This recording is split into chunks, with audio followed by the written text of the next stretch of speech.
십자가의 원수에서 돌아서라. 빌립보서 3장 18절에서 19절을 보면 인간은 하나님이 계시하신 성경에서 증거하고 있는 복음을 정확하게 모르면 모두 다 십자가의 원수가 되고 하나님의 대적자로 살 수밖에 없다라고 말하고 있어요. 성경의 기록의 목적과 핵심을 잃어버리면 열심히 한다고 하는 것이 십자가의 원수, 하나님의 대적자. 대표적인 사람이 바리새인 사두개인 서기관입니다. 일주일에 금식하고 과부와 고아를 돕고 성경을 암송하고 외우고 11조 철저하게 하고 봉사하고 가정예배하고 정말로 하나님을 위해서 사는데 이 언약의 말씀, 성경의 핵심과 기록 목적이 희미해지고 달라지고 섞이고 변질되니까 십자가의 원수가 돼버렸고 그리스도를 십자가에 못 박고 죽였다니까요. 여러분들 잘 아시다시피 핍박자 사울도 이 핵심과 기록 목적을 모르니까 교회를 잔멸하고 스데반 죽는데 증인으로 서 있고 다메섹까지 와서 예수를 그리스도를 믿는 자를 죽이려고 오는 십자가의 원수의 역할을 했다는 겁니다. 누가 십자가의 원수입니까? 처음은 마귀가 하나님의 원수죠. 또 마귀를 따르는 마귀의 자녀들이죠. 세상과 벗된 자, 세상과 벗되려고 하는 사람, 하나님의 법에 육신의 생각을 가지고 굴복하지 않는 자, 복종하지 않는 자, 예수가 그리스도는 복음을 거부하는 자가 다 십자가의 원수입니다. 더 중요한 건 교회를 다니면서도 예수가 그리스도인지 모르고 성경의 핵심과 기록 목적을 모르고 열심히 하는 것도 십자가의 원수지요. 결국은 이 땅에 있는 하나님 앞에서 부끄러운 일을 행하고 자기의 영광을 위해 사는 인생이 되고 위의 것을 생각하지 않고 땅에 있는 것을 생각할 수밖에 없는 겁니다.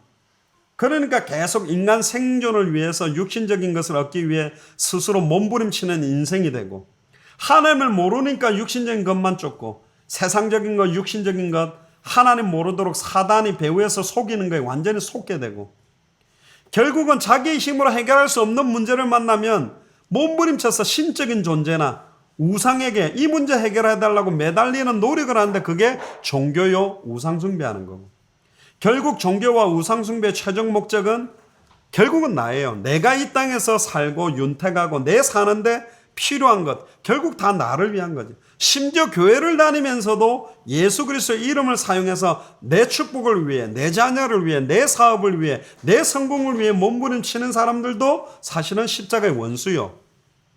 강단에서 갈라디아서 1장 6절에 12절에 설교를 한다 하면서 66권의 말씀을 혼잡케 하고 창세기로부터 계시록까지 어디를 펴도 예수가 그리스도이심을 믿게 하고 그리스도를 밝히 증언하지 않고 있는 모든 사람도 십자가의 원수입니다. 모든 목회자들도 복음의 핵심, 성경의 핵심, 성경의 기록 목적을 놓쳐버리면 하나님의 자녀가 하나님의 진노가 임하는 십자가의 원수가 될 수밖에 없어요. 그래서 빨리 우리는 돌아서야 됩니다. 성경의 복음이 증거되지 않기 때문에 다른 삶을 살 수밖에 없어요. 하나님의 진노가 임할 수밖에 없어요. 그래서 2000년 전 십자가 부활로 단번에 영원히 하나님 만나는 길을 여시고 단번에 영원히 죄와 저주를 완전히 해방시키고 단번에 영원히 사단의 권세를 깨뜨린 예수가 그리스도는 이 복음이 증거되어져야 합니다. 이 복음이 증거될 때 하나님과 원수된 삶을 쫓았던 육신의 삶을 회개하고 시인하고 고백해서 예수를 나의 그리스도로 마음으로 믿고 입으로 고백해서 영접하면 그때 하나님의 성령이 그 사람 속에 영원히 함께하게 되고 그를 가르치고 깨닫게 하고 생각나게 하고 변화시켜 갑니다. 단 영접 기도를 따라했다고 성령이 내주하고 영원히 함께하지 않습니다. 정말로 예수 그리스도를 믿는 순간 성령이 영원히 함께하게 되고 함께 하는 게 중요한 게 아니라 계속 예수가 그리스도의 심을 알아가는 만큼 완벽한 성령의 인도와 완벽한 성령의 충만함으로 이제는 십자가의 원수가 아니라 십자가의 증인으로 십자가의 도를 전달하는 말씀 운동하는 당대 생활을 완성하는 그리스도의 정권대사의 삶을 살 수밖에 없는 겁니다.